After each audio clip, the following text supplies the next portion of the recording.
Thanks for inviting me back, guys. I'm going to talk about the human cognitive emotional system, but a preface, unlike what Jay mentioned, we haven't worked the anal wink into our cognitive models yet. So most people know my disclosure, and what we're really aiming at with the kind of technology that we build is a better understanding of how the human brain does cognition, because if we don't understand how it works, we can't really think about modulating it. And this is one of the biggest problems we face. So if you really haven't been following the news or how bad a mental health problem has gotten, it's been estimated by different governments that they lose somewhere around 4 to 10% of GDP to lost productivity from mental health. We know that teenage suicides have tripled in the last decade. You can figure out who to blame for that, but ultimately, this is a huge problem that affects roughly 20% of the population and is one of many types of problems that result from an inadequate understanding of the brain. Now, when we talk about psychiatry, there is plenty of evidence-based treatments, but the evidence is that these treatments aren't that great. So if you look at, for example, try to get this light on, the response rate, this is to SSRIs across multiple studies. And if we start looking at the people in the prime of their life, a 30% efficacy rate for almost any surgery we do is probably, we would consider that not very optimal. And this is the standard treatment that's scrolled out at the scale of millions. Furthermore, if we really start thinking about the way people are doing things, we cannot possibly train enough people with the current paradigms we do to treat everyone with this problem. You cannot, look at the ratios. So ultimately, we need to do better at doing this, or we have an epic problem facing our civilization. And we're not even talking about Alzheimer's, stroke, or many of the other things that we can talk about that is made worse by the fact that when we ask questions about these patients and what's the best course of treatment, almost across the board in the neuroscience world, and of course, glioblastoma, we're basically bad at everything. These are knowledge issues. So because we don't know how the brain does what it does, and because we don't know what's specifically going wrong in these diseases, we undertreat and inadequately treat. And of course, when we start having revelations, like for example, that H. pylori is the cause of ulcers, the whole entire disease changes. So in order to start to tackle this, we need technologies that allow us at the point of care to see what's going on with the person and do something about it. We recently got this through the FDA. This is the first tool that has resting state fMRI in the product. And we built it a little differently. So we weren't trying to make a map of where to find networks or the motor system. There are other tools that can do that. We built it a little differently to look at circuits. And ultimately, the main thing that we did that we were actually even more happy about is we built a platform, a learning platform into the side of QuickTome that lets people do lots of applications aiming at knowledge. Now, we're going to spend the next hour talking about what we've learned, particularly over the last 2 years, about how cognition and emotions are regulated in the human brain, why a device like this is actually useful, and how we can begin to start using things like this to make better decisions. So this meeting's been going on for a while. I've spoken at this meeting a few times. And we spoke from a neuroscience standpoint, we spent a lot of time thinking about anatomy and the hardware. Tracks, you can see how complicated these maps have started to get. We sort of figure out what they're connecting. And it's a good idea to take into consideration anatomy we don't see and make decisions based on that, right? It's a good idea to not cut the corticospinal tract because it's very hard to do things about that. But the challenge is, what are all the rest of these things doing? Well, something to do with cognition. And how do we make decisions on which one of these fibers can be trimmed? Because oftentimes tumors or other things grow into them and we have to make that kind of choice. So we have to evolve our thinking. And one of the things that we've started to evolve over the last several years is the concept that brain networks are the organizing principle that makes this make sense.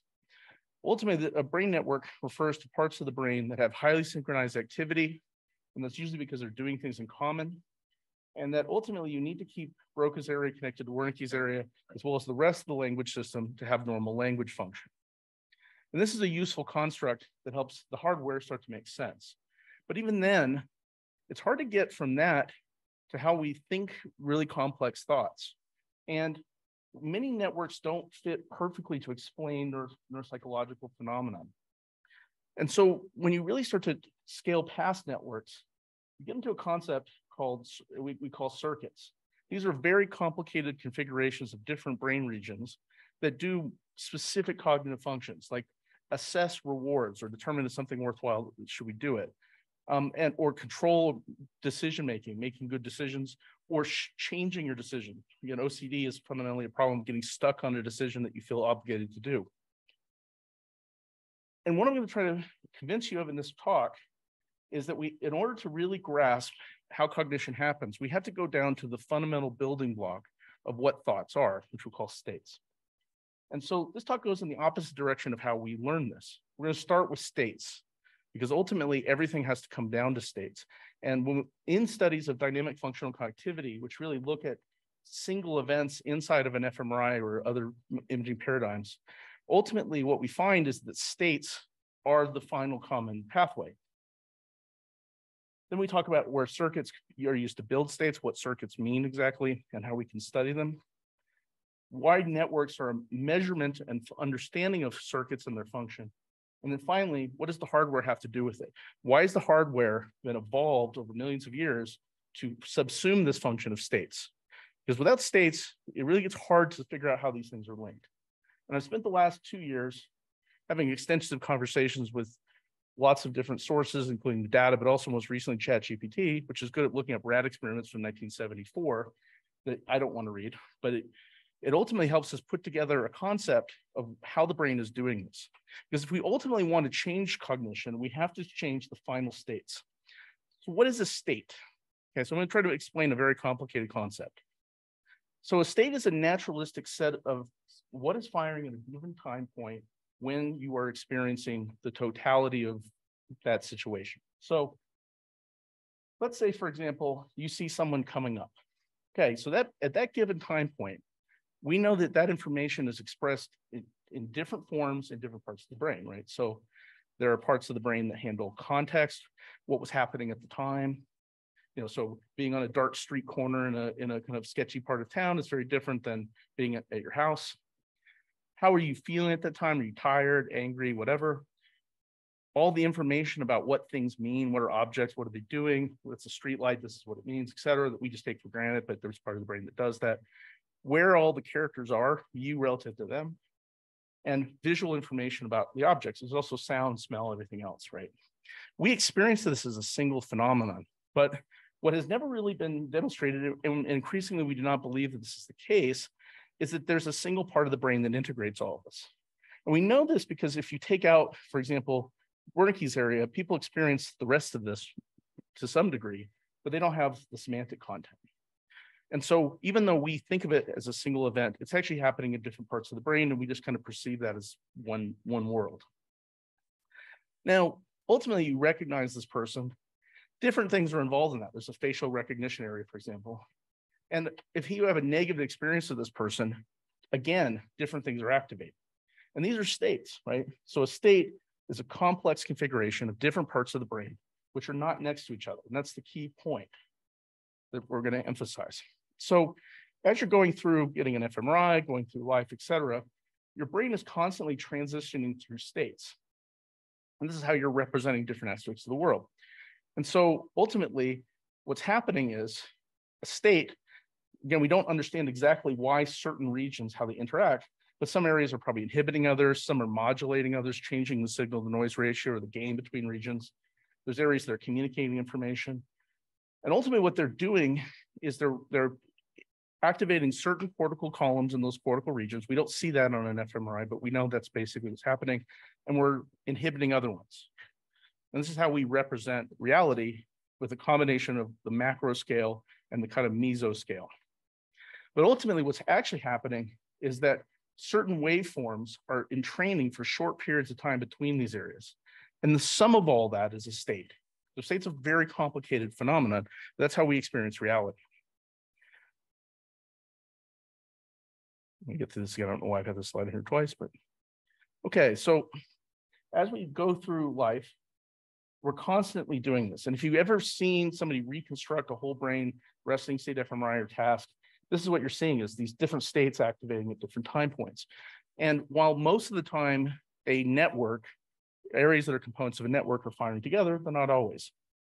Now, how do we know that this is how the brain basically represents information.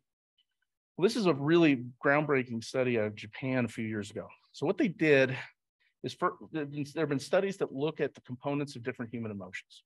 And while emotion is a very complex and nuanced thing, and you can feel two emotions at once, when you break these apart and make them independent of each other, essentially there's about 24 of them, 24 base emotions. And so they went in, created paradigms in the fMRI scanner to induce all of these emotions. And it ranged from joy and guilt to other more risque things. But ultimately, what they did is then mapped what parts of the brain were firing at the time you were feeling that emotion. And turns out it's reasonably consistent between people about what regions. And more helpful of this, they put this in the HCP scheme. So ultimately, if you knew what was on and off at a given time point, you could figure out what emotion someone was having. And people have also even gone deeper and found that you can do this, even figuring out what people were saying. There's a recent Nature paper on this, or what people are trying to say. And so the macro scale gives us quite a bit of information about what's happening. But there's a key point that is worth noting here. So if you look, for example, the red areas are the ones that are in play. And if you look across all these emotions, certain things don't really participate very much in the representation of motion. So the very temporal pole, Wernicke's area. Now this is a flat map. So this is the midline. This is V1. So this is the calcium fissure splayed out here. And the visual system, the frontal pole, they don't really participate in emotional expression that much. But ultimately, there's some areas that are very heavily involved in it. And these are things like the default mode areas, the salience areas, et cetera. And again, we know that these are linked to mental illnesses, so that makes a lot of sense. But they've done this for all the emotions, and they're all mutually exclusive to some degree. There's some similarities and some differences. Also notice that they're bilateral, right? So different combinations of right and left have different aspects of it. So it shows that the emotional content of a state is independent of the other areas, but more importantly, that different states represent different things that the brain is doing at that particular time point. So that's states. So how does the brain get itself into those states? Because again, the only thing input that you're giving into it is sensory information, and everything else is spontaneously being generated. But we know that we can do a lot of things from those states. So if I look at a state, right, and it has all these configurations, it's not possible to look at just the circuits for emotion. And again, the circuit being lots and lots of areas about whether they're on or off at a given time point, and explain everything in that state. It doesn't explain the visual input and everything else. You need to take other systems. And so a state is caused by certain uses or configurations of certain circuits. Now notice a circuit may be involved 30 or 40 areas. And this is because the higher level cognitive functions require lots of different assessments. So for example, if you're trying to make an assessment of, is this a good idea to do? You have to incorporate visual information, emotional information, previous information about rewards. Did this work last time I did it? And again, the sum of all these parts lead to states. And ultimately, the NIMH has started to move us towards a circuit-based understanding. And so they've started to drive funding towards frameworks like RDoC, which is their framework. And ultimately, this is entirely circuit-based. So in RDoC, you don't get a label of depression. And one of the challenges is we know that label is problematic in a lot of ways. First, it doesn't really predict clinical outcomes very well. But the second is, how often do you have a patient come into your clinic for the first time and give them 5 diagnoses? But that's common in psychiatry. And part of it is they probably have a mega diagnosis that explains all of that. And ultimately, it's a combination of circuits that we don't have a name for that. So in RDoC, you throw the diagnoses out. What you're focused on is the mechanisms. The mechanisms, for example, are reward or fear. These are normal things that normal people do. Just like moving your hand is a normal function, not moving your hand is pathology. And in this case, these systems are normal systems that fail in psychiatric conditions.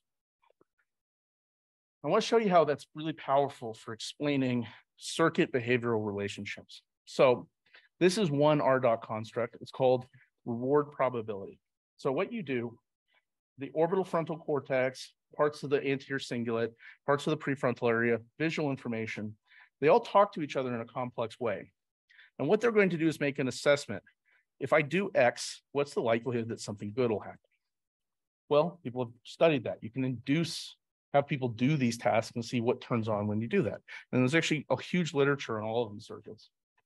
But more importantly, you can link it to places in the brain, and we can say, what is that part of the brain doing? What network is it part of? But the power of that is that if we go past calling this depression, it starts to actually explain the symptom better, and it can work in diseases like schizophrenia, where there's a lot of overlap with some aspects of depression. So let's say, for example, the circuit isn't working. Well, what you conclude is that nothing will make you think that it's worth doing, and you have negative thinking. This is a common aspect of depression. Well, let's say it's on all the time. Well, this is what manic people do. They think that things are going to lead to rewards when there's no reasonable belief to do so. And so it's a very powerful tool. Everyone has this. If you don't have this, you have problems. But when it goes off, the tuning is off, it leads to a symptom. So the last 10 years or so, we've been really intensely annotating the connectome. I got that out of the term from genomics, where they went and looked at the ACTG sequence and figured out who were the G proteins and who were the various oncogenes and where's P53 and all that sort of stuff. And again, the Human Connectome Project and other projects have given us the landscape of what are our options. And what we want to do is to actually take the fMRI literature and figure out where on the scheme does these things. What you can do is you can take every coordinate in the literature, perform a meta-analysis, you can figure out what part of the brain is that, you can start to think how they talk to each other and get a view of the circuits. We've been doing this intensely for over a decade now and continue to do it. So for example, this is all of the RDOT constructs. There's 46 of them. These are regions in the connectome. And you can see every dot is what's part of what network or what circuit. And you can see that oftentimes certain areas are part of a lot of circuits. If you go to the bottom, things like the brainstem and the basal ganglia and the salience network hubs are part of almost every circuit. But ultimately, this goes on for 12 pages of this document. It's huge. I can't put it in a single folder. You can see at the very bottom, though, some of these are parts of lots of circuits.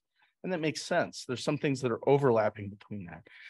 For example, the nucleus accumbens is part of all the reward circuits, but it isn't possible to explain all reward behavior with just the nucleus accumbens. And that's why we have to raise a little bit of questions of whether just putting an electrode in the accumbens without being really precise of what circuit we're changing is going to lead to, curing addiction. It's just a little more complicated, because addiction is a very complicated set of different phenomenon inside of aspects of the reward system. And so having anatomic bases for these really help us to move this into a more reproducible scientific framework, but also we're all surgeons. We know that these are places in the brain that we can change. So we've begun thinking about how do we actually use this, because again, that is not, giving this to people is not a viable medical product. So you can't really do anything with that. And so I spent years thinking about this. How do we actually show circuits? And I want to show this because it's a product that we're launching right now. And can someone get the video to play?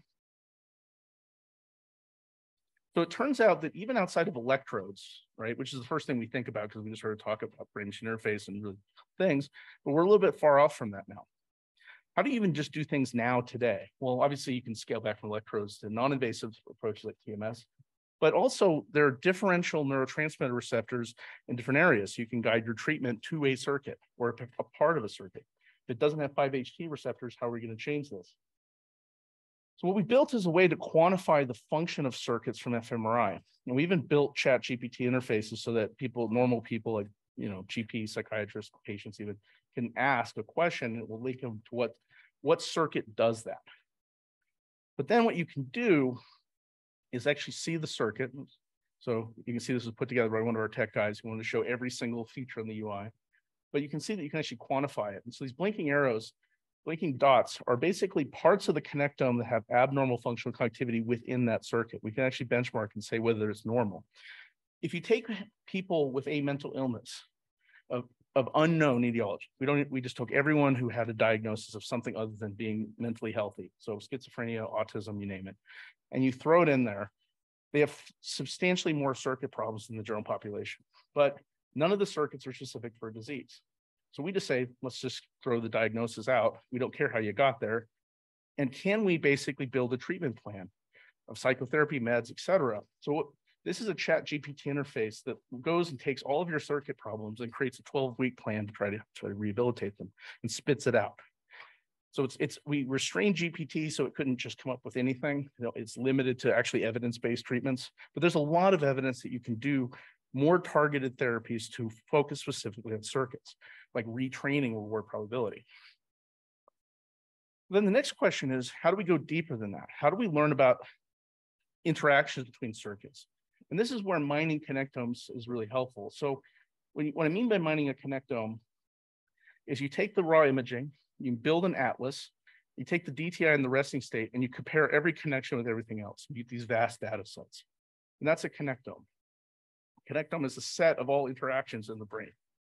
Now, of course, this is a massive data set. So this is just resting state fMRI and this is a 144,000 squares about who is talking to who. And how do you know what's normal or abnormal? So big data is hard to work with clinically.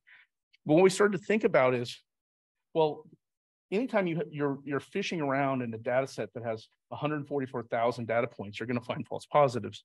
So how do we guard against that? Well, the best way to guard is to look where the problem is. So you have to define the patient's problem and know where to look. And the best way to know where to look is to find other people who have that problem and train the machine learning to tell us where to look in the connectome. So in order to do this, you really have to have big data approaches. We basically got industrial people to build hypercluster processing. It's capable of processing 1 million connectomes an hour. And if you're not familiar with AutoML, I really highly recommend learning about this because it's very powerful. So if you get into machine learning, people pay a lot of attention to which model and deep learning and all this stuff. But that's really not how the pros work with this, because there's lots of different hyperparameter settings you can do. So there's hundreds and hundreds of ways to model the data. So what you just do is you build an architecture that tries every single one of them until it maximizes the area under the curve. And you get the most out of your data. This all does this in about 30 minutes. All those dots are different model approaches. What we're aiming to do, though, is to not ask who has schizophrenia. That's a worthless question that doesn't need to be answered. What we want to know is, if you have symptom A in schizophrenia, where is it? Because we want to know what circuit are we dealing with here. So what we built is a machine learning approach that trains a model. We don't care about the model, whether it tells us whether they have the symptom, because we can ask the patient that. What we want to know is, where's the problem? So it's very good at fitting this out. We published this about 2 years ago, and it really starts to tell us if someone has a symptom, where in the brain, and then we can figure out what circuit is that. Because we might think that abstract thinking, we understand that, but we may not necessarily understand how the brain views that, because this is a word we made up, not the brain. So we can take diseases like depression. You look at these circles, these are all areas that explain more than one symptom, or that basically are in the model for this. And these are very big models, but they give us an idea where to look. Where are the circuits that we care about? Okay, so how do you quantify that, right? So if we know where to look, how do we know that something is normal or abnormal? And this is where a lot of work on networks has been done over the last decade or so. So if you haven't heard me speak, then this is what networks mean. So what's come out of research over the last 20 years, particularly in resting state fMRI, but across imaging in general, is there are parts of the brain that are not next to each other that have very similar activity patterns. They're not synchronized, but they're often firing at the same time. And so if you do this for the whole brain, what you can do is you can map a functional connectome. So what does that actually involve? So let's say I'm looking at state 1, and I look at these 2 parcels, this one here and this one here, and they have these rhythms. Well, I can basically run this time course, and at every time compare where they are. And then I just do a correlation. How correlated are they? This looks pretty scatter plot, but sometimes there's a nice negative or positive correlation. And what I'm doing is I'm just saying, are these guys talking at the same time? Because if they are, I expect them to be pretty similar. Now, if you do this on the scale of the whole brain, what you're actually measuring is the brain is cycling through lots and lots of states. And you're not controlling those states, or maybe you are to some extent. You're thinking about different things. But what's happening is some states keep happening over and over again because they're parts of a lot of cognitive processes. Okay, so for example, the emotional system tends to fire together because it's doing something together. And you can quantify that. Now, while you and I might be thinking about different things at different points in that scan, what's going to happen is that there are certain events that are consistent. For example, broken word keys area frequently you're talking to each other, even if you're not speaking. And more importantly, the evidence has shown repeatedly that people with mental illnesses and other neurological diseases have patterns in the scan that are not normal, things that don't fire together that should, or vice versa. So what you're looking at here is a subset of one circuit that's very relevant to mental illness.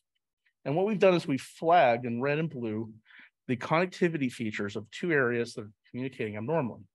What that means is that you keep coming back to, for example, this circuit more than normal people do, and that often says that you're misfiring. So ultimately, when we look at the functional connectome, how does whatever the neurotransmitter problem or other issues, the biology of depression, lead to the physiology of depression that we see on the MRI, which is abnormal connectivity? Well, the brain's a complex system, and so it arises from a lot of features. The first is the wiring. So if you're wired a certain way, some states are easy to get to, they don't require much energy, and some states are hard. I'll go into more detail of that. But ultimately, how you're wired determines how easily you fire certain things. So you kind of have this kind of wiring diagram, and if the A and B and C are connected, they are more likely to fire together than if they're not connected, or they're weakly connected or indirectly connected. Second thing that happens is, what do serotonin and dopamine do in the brain, norepinephrine, acetylcholine, these things that we hear about that people modulate? Most of what they do is they change the gain or signal to noise ratio relationships between areas. So if I increase the norepinephrine in certain parts of the brain, then B and C may have a different relationship because they have better signal to noise and they conduct more efficiently or less efficiently. Now, notably, these are not uniformly expressed in the brain. So if I turn up the serotonin, some areas will change their gain in some ways and other ways won't. And that's how the brain kind of determines what state do you want to be in a particular situation, what states do you not want. So if you're running from a tiger, contemplative meditation is not a state you need right then, so it turns that down in indirect ways. But the final thing is that the rhythms. So if I take a wiring diagram, I set the gains with neurotransmitters, and I have C fire at a particular rhythm, what will happen is the sum of all these firings will come together, and what will happen is you'll get a functional connectome. And if the biology is such that this is off in some way because you're wired a weird way, the wrong rhythm is coming out of a deep structure at the basal ganglia, or you have the wrong neurotransmitters, B and C start firing in ways that they're not supposed to, the circuit that they're doing doesn't work, and you get states that aren't supposed to happen. That's the core mechanism. So in order to really understand how the brain ends up in mal states, what's been shown over and over again is that the fundamental issue is that the networks begin doing things that they don't normally do. We need to understand the networks, as the networks are the fundamental organizing principle of the architecture and the hardware. So this paper has actually been cited over 10,000 times, been repeated multiple situations. And what it's telling you is, for every voxel in the brain, what network does it normally participate in? So you notice that the leg and hand motor are in a different network than the face. There's actually a wiring reason for that I don't have time to go into. We also see that there's a brown network. You see it's in a couple different places. That's the central executive network. The default mode network, that's in yellow, again, in multiple places in the brain. There's a language network. I don't know if this is the best word for it, but that's what I call it. It does kind of semantic function. There's a right-sided version of it.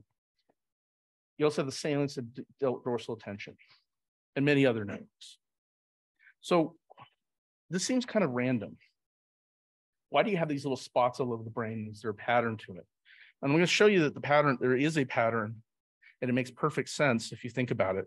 And it's going to highlight that this organizing principle did not happen on accident. So first thing, if you look at the striatum, one key thing with the striatum is the vast majority of it is not motor. That's the only motor part, if you compare that to that map. The rest of this is cognitive. In fact, it's CN, DMN, and salience. But also the cerebellum, same thing, mostly cognitive. And that looks like segmental patterning that we would see someplace like the spinal cord. But also you see this triad, brown, red, yellow. You kind of see this everywhere, all over the nervous system. And this is where the CN, default mode network, and language network come together. You see it in the basal ganglia, you see it in the cerebellum. So a couple of years ago, we went to the trouble of trying to figure out why this is the case. So you have to do some geometric warping in the brain.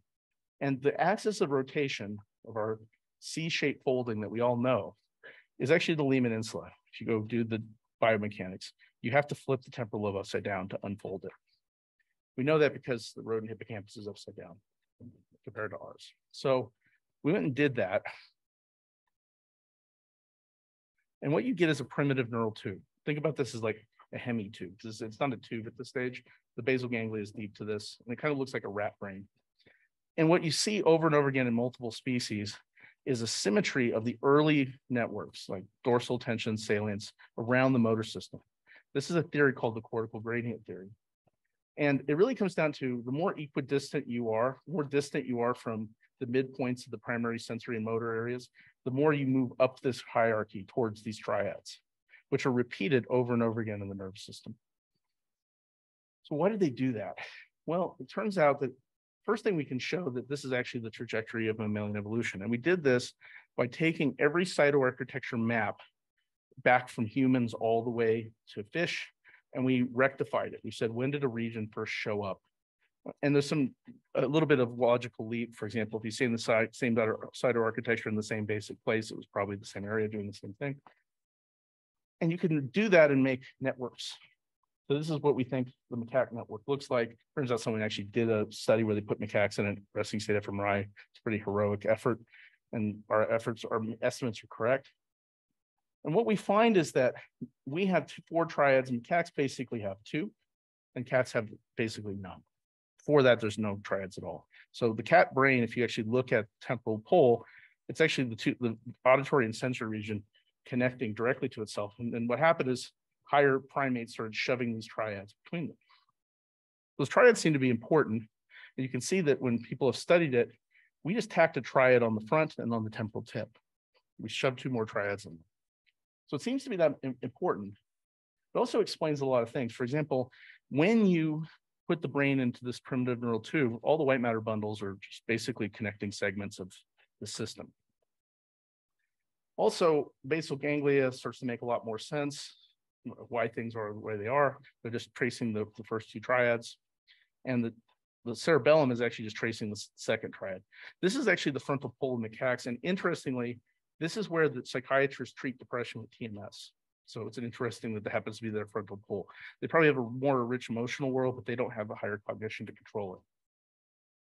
So you see these triads are all over the place, and evolution spent a tremendous amount of time putting them there. And the reason is because it needed to be able to put the brain into these complex configurations. It needed agents all over the place to set them into this complex operations to get the brain to synchronize, to represent complex states that lower animals were incapable of doing.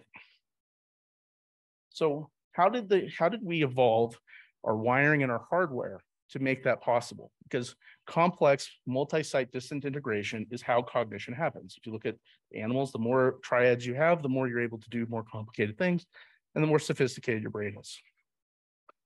Well, we've known that the brain at the cytoarchitecture level is a 6-layer structure with these kind of cortical columns.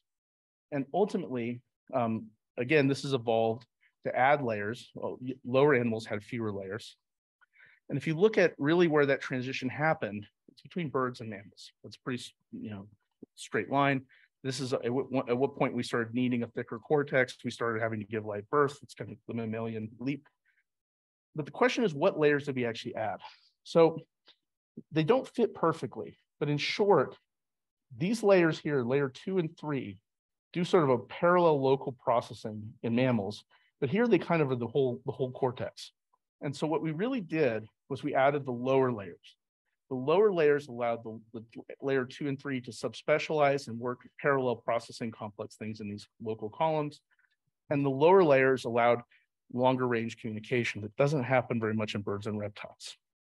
So it allowed us to handle more complicated solutions to unfamiliar situations, which had obvious benefits. If you look at when that leap happened, if you look at the cytoarchitecture of birds, again, they really have this, most of their brain is this 3 or 4 layer cortex. And what that in the human is only that little blue area, really the hippocampus. The rest of the brain developed for the cerebral expansion in mammals, developed for long range integration, between the thalamus and the cortex and distant cortical areas. So as we begin to try to understand this, we also have to understand some of the limitations of the paradigms we've been working in. So these are Brodmann's areas. They've been around for a long time. And if you're not immediately familiar with them, Brodmann basically looked at the 6-layer cortex, characterized its patterns, and defined different areas. He did this in a single brain. And for the time, it was groundbreaking, and it stood for a long time. We know there's some problems with it, though. The most notable problem is that it assumed that this earlier cortex, the agranular layer, the one that didn't have a defined 4, was more primitive.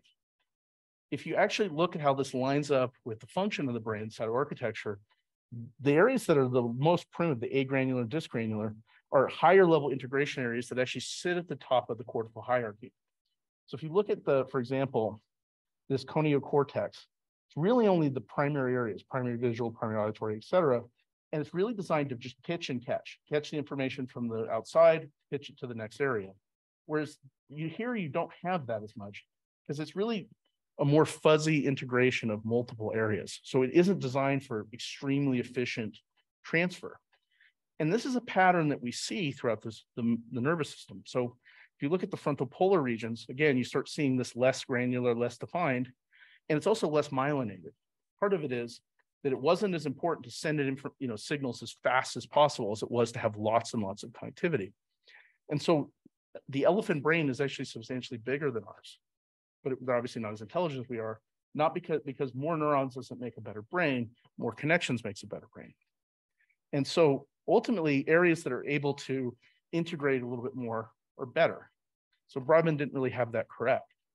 More importantly, when people have really done more detailed cytoarchitecture with better techniques, there's an extreme amount of heterogeneity in these areas. So there'll be this type of cortex next to this or this, and that's what this map is showing. It's kind of hard to see. What also happened as we trajectory through mammalian evolution, and this is a really great Nature paper where they actually looked at comparing rats versus mice, or versus humans, sorry. And what they looked at was single cell sequencing of neurons. Now, what we basically have is almost very similar, if not a fairly limited scope of excitatory neurons. There's only so many glutamate neurons that we have, and they're very similar between mice and humans. What really happened is the ability to do more complex inhibition and parallelization. And ultimately, all of this allowed us to do the following. You have all the thinking and processing going on up here, and then you also have these long-range connections. This is connecting cortical-cortical or externally, and this is connecting thalamic to set different settings. And that allowed complex representations and complex states. That's what the point of this is. And that's the layers that we have that birds don't. So ultimately, when we look at the connectome, the integration from the improved cytoarchitecture and flexibility, neurotransmitters, the ability to migrate signals ultimately allows complex states to become more possible. And it's the price that we pay for this is that mal states can also occur. Many of the genes that are involved in human evolution also are schizophrenia and autism related genes. There's a great science paper on this if anyone's interested. So what's happening is we are representing the world using this complex configuration of sensory motor context through states. And ultimately, network issues lead to mal states. But the state concept actually can go further, can help begin to explain some very odd aspects of anatomy that since medical school have always, confounded me. And here's a big one. We know that the hippocampus and the mammillary bodies are essential for short-term to long-term memory transition. You can't really make new memories with no mammillary bodies. But if you actually look at the neuroanatomy of these structures, they're not very connected to the whole brain. Okay, so most of the hippocampus talks to its immediate neighbor, the entorhinal cortex. And yet it's essential for representing memory, which we know is represented in the synaptic weights in the cortex, which is basically a series of states. So how does this lead to neuroplasticity changes here? And ultimately, if we're changing these weights to represent a memory, where does this come in? Well, ultimately, the first issue is that the anatomy that we see that's going on is a complex system. It's the sum of all parts. So we see these kind of really complex waveforms, but underneath it, what we're seeing is a series of states. So let's go back to the states. You see that in this state, different parts of the brain have a different configuration, but notice they're in different parts of the brain. It's integrating across a long area. And here, same thing, different states. So how does the brain represent this as a memory? Well, if you really spend the time to dive into this, there's actually people have put this together in separate places. Not really very good review papers that cover all this, but if you summarize this together, what you see is that there's not a spatiotemporal or a somatotopic organization of the hippocampus. It's more I guess, modality topic. So for example, certain content tends to be more in the front of the hippocampus. So like semantic content, emotional content, which makes sense because they're in the front of the brain mostly. You have spatial content that's in the back, that's coming from the visual system, parahippocampal place areas. The episodic information is coming from the posterior cingulate and default mode network. And as they disperse to the mammillary bodies, they're actually keeping that information relatively segregated. The mammillary bodies don't get that much information from anyone else. And when they fire to the anterior nucleus, this information is also segregated. And when it goes to the cingulate, the information is also somewhat segregated. So how this represents is you live in this state. The hippocampus is memorizing the sequence of those states. So that's what it's storing briefly. It fires it around to rapidly disperse this everywhere. That's why you need these C-shaped structures. And this is similar to what the stria medullaris and stria terminalis are doing. Why do you need structures that go back and forth throughout the deep structures? It's because you need to distribute this information to different parts of the brain so that the cingulate can make a decision as it's novel. And then the cingulate networks like the default mode, et cetera, basically rehearse these states over and over again in the order that the hippocampus says until we represent them as an event. So that's the role, is actually not remembering it, it's getting the states in order and then forcing them to entrain neuroplasticity. So again, this really complicated, bizarre anatomy makes a lot more sense when you think about it as states.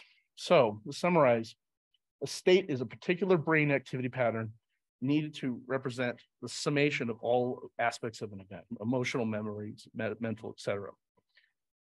A circuit are the anatomic subcomponents in a state. So a state is certain circuits in certain settings, and a network are the statistical commonalities of different circuits firing in a state. So if I look at how circuits fire over time in the representation of states, when you see abnormal connectivity, it's because the states are misfiring in some way. And that's why functional connectivity measures mental illness. And that's why bold connectivity matters and why we can use this to come up with solutions.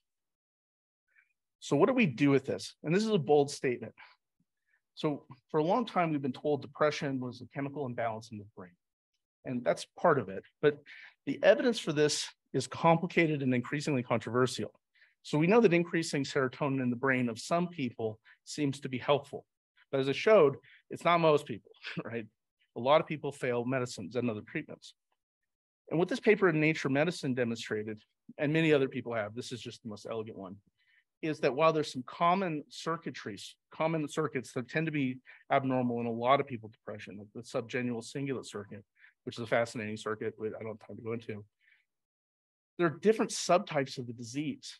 And so ultimately, these different colors show that in biotype 4, the gray areas seem to be the abnormal in those people, not everyone else. And they have different responses to treatment and different symptoms, which means they have different circuits. What this implies is that mental illness is not a focal disease, but it's not a diffuse disease either. It's a multifocal disease. And if it has some focality, we could potentially do something useful with it. But we have to understand what circuits and where, and as you could tell, it's a bit complicated. But we're getting closer to it. I think the other thing we have to think about is a reality check. If we need to be able to modulate the circuits in hundreds and hundreds of ways because of the heterogeneity of this disease, let's just do a reality check. There are 360 regions of the brain and a little bit under 200 known neurotransmitters that people agree upon. So we can't possibly change every single brain state with chemicals. It just not possible by changing the neurotransmitter receptors. We might be able to get quite a bit of ways by improving this. And the more bullets you have in your gun, the better. But ultimately, serotonin helps some people who have a serotonin problem that will reset them to the correct states. But ultimately, we need to have guns that are anatomically specific and flexible. And as we talked about earlier, the technology for doing that is advancing very rapidly. But if we don't put it in the right area, a closed loop neurofeedback won't recognize a rhythm that's actually pathologic, and it won't change it. So we have to have them in the right spot. This is a theory. I actually have a book that's supposed to come out in October, and I coined this for this, which is a simple way to think about the relationship between circuit, symptom, and intervention. And so I use the term fundamental theory. It's not a law yet. We haven't proven this enough times, but ultimately, we know that in general in the nervous system, if A and B need to talk to each other to do a function, like move the third nerve and move the eye, that if we see the third nerve not working, it's safe to say that somewhere along the circuit, there's a dysfunction or damage of some kind. That's pretty canonical in neuroscience. So we can assume that to some extent, it should scale to more complex circuits, though it may be more complex. And if we want to fix this problem, we need to fix the circuit or change it in some way, or at least get at some other part of the brain to mitigate its effects. So finding the circuit and directing treatment to it is key. And ultimately, it doesn't matter how we do it. So if we put chemicals in the brain, do TMS, stick DBS electrodes, doesn't matter what it is, we have to know where the circuit is and normalize it in some way. The challenge is, how do we figure out what to do? We have to get to the right place, and we have to deliver the right circuit. And these are complex circuits. They have 20 to 30 components. So the idea that Elon Musk brought up that you can put thoughts in the head may be really challenging, because you have to set 30 to 40 different areas to a configuration for a period of time to put that thought in. And remember, we view thoughts as a set of linear events. So you'd have to do this. You actually have to have whole brain coverage bilaterally.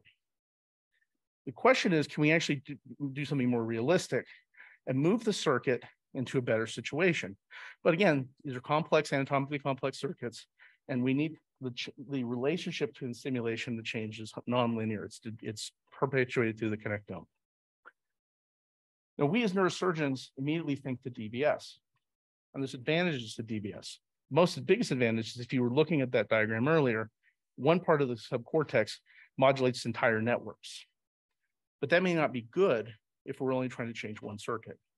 So sometimes cortical approaches can be more precise for one circuit. And that's why we have to have these kind of frameworks to think through this, because cortical modulation might be the right appropriate situation for certain problems. But then the next question, and this is what I'm going to end on, which is a powerful theory that I don't want to take credit for. I want to give it the credit where it's due. It's a person named Danielle Bassett at Penn, who's really influenced my thinking a lot. This is really a theoretical concept, but the empiric data seem to suggest that this is correct. So if we look at going through states, so let's say these mushroom representations require the brain to have these things on and these things off at a given time point. If we want to represent a different state, different things on and off. This would be like emotional transitions. It turns out that those transitions are heavily dependent on wiring. So for example, if I want to move the brain from that state to this state, in this structural connectome, it only requires 2 inputs, whereas doing this more complicated transition requires 10 inputs. So it's just more energy. You could actually quantify this for all possible state transitions and put together a landscape. And when you do this, now this is represented as a 3-dimensional. So this is configuration of parcel 1, parcel 2, and this is how much energy it takes to put them in all states. Remember, in reality, this is a 370-dimensional thing, so we can't represent that, but it's for understanding the concept. It turns out that some states are so unfavorably energetic that we don't reach them, and other states are so favorable that we reach them all the time. Okay, so the theory is, if you're wired a certain way, some states are easy, some states are hard. This has a lot of powerful implications. The most notable is, why do people who are born with schizophrenia not have symptoms until they're 20, when it's a genetic disease? Well, because you can't get to all these states until you have a mature enough networks like central executive, your triads, allow you to reach all the states in your landscape. So then the question is, again, we know that through adolescence, what you're seeing is a maturity, particularly the central executive network. If you remember the roles of the triads and the relationship to states that I showed, their job is to put you in complex states. And as you mature, you start getting to states that you may not want to be in.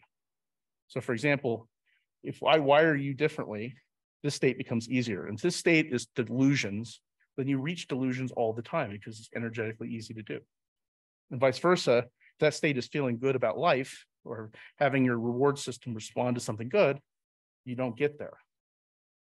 So ultimately, if we want to change the kind of states that people experience through life, we have to do something that ultimately changes the landscape in some way, because this is how the brain works. So to summarize, hardware is nice, but it doesn't really provide all the explanatory power to understand what we're doing in the brain. Networks are a way to quantify what's going through the hardware. But ultimately, if we want to change reality, we have to change how circuits interact with themselves and how they form states. We want to make bad states not happen and good states happen. And this kind of, I think, gives a blueprint for how we can start to think about what cognitive modulation really is going to look like going forward. So thanks, everyone. Thanks for the talk. That was really, really interesting. Obviously, there's a lot that we're going to gain in knowledge and, potential therapeutics that are going to be very helpful.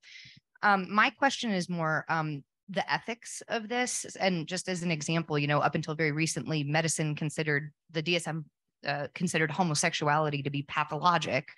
And as an unfortunate result of that, there were a lot of negative therapeutics inflicted upon people. So as we gain more knowledge about states and how the brain works and have potential therapeutics, how do we avoid falling into the pitfall of who is defining what is pathologic and what gets treated? And how do we avoid abuse of that knowledge from, the legal system or governments or things like that? Well, we could have an entire lecture on that. But in short, if you think about, let's go back to, psychosurgery at its darkest, right? And a few years ago, I ended up writing, one of my residents who attended medical school at LSU and wrote up a history on a guy named Robert Heath. And we wrote, I think, a pretty balanced history. But the reality is what Robert Heath was doing exactly what you're describing. He was trying to, basically put electrodes in the basal ganglia of gay men and turn them straight. We all kind of look at that and say, well, there's a lot of problems with that. First is that was it dysphoric to these people outside of society's restraints? And if you eliminate the restraints, it's not dysphoric. So that's one argument. But the bigger issue too is, even if he was trying to actually accomplish let's say that was a good goal, he didn't have any scientific or anatomic basis to think that the basal ganglia did that or that you could modulate it. So I think that it's not, with psychosurgery, what we have to recognize is first that you have to be careful. But I think that dysphoric thinking of things that actually cause problems. So axis 1 disorders are fairly straightforward, right? If someone wants to kill themselves, it's safe to say that 50 years from now, we won't view that as oh, wow, what were we thinking? That was perfectly great, right? So we have to be careful of who we do it to. We don't need to normalize everyone, quote unquote. So for example, people who are mildly on the spectrum, do we need to make them all into salespeople? No. But it's also, if you go further down the spectrum, it's hard to argue that someone who's, averbal and doesn't interact with people has a quality of life that's optimal. We're actually doing that externally. That probably doesn't bother them. But we do have to make some value judgments. So we make value judgments in medicine all the time. We value not dying and is better than dying. I think that also what we need to do is be cautious and also make sure that the risk and benefit makes sense. So for example, TMS is a pretty safe treatment that doesn't cause, adverse events that we've seen. There's lots of class 1 data. So pushing the boundaries there is a lot easier than putting electrodes in. Electrodes, you have to be fairly certain that you're probably at least on the right path. So if you look at putting electrodes in area 25 for depression, or there's a paper that Eddie did about the lateral striatum for guilt-related stuff, those are actually based on fairly good bodies of neuroimaging data. And even then you have mixed results because we also know that the disease is still more complicated. But also what we also have to do in ethics is we say, well, what's the natural history, right? So if you're taking the mildly autistic person and improving their social skills, that is a far less dire thing than some of these people who are, multiple suicide attempts and institutionalized and refractory to medicine, where you kind of say, well, there is a mandate to treat reasonably.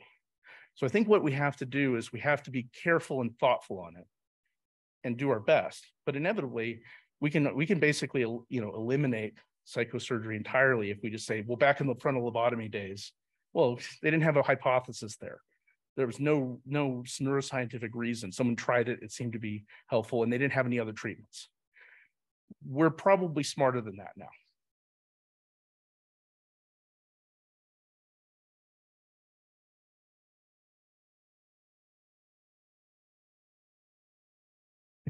Okay, thank you for that. It's exactly that kind of content that kind of led me as a young person to explore neuroscience and then eventually neurosurgery. But my question to you is, you had made an example of like the difference between the elephant and the human brain, and the connections really determine the intelligence there. Have you guys done very much outside of the states, but in just evaluating like people with high verbal intelligence versus people like, you know, I think of like Elon Musk, who has probably a very good problem solving IQ and maybe not such a high of a verbal IQ, you know, that sort of thing.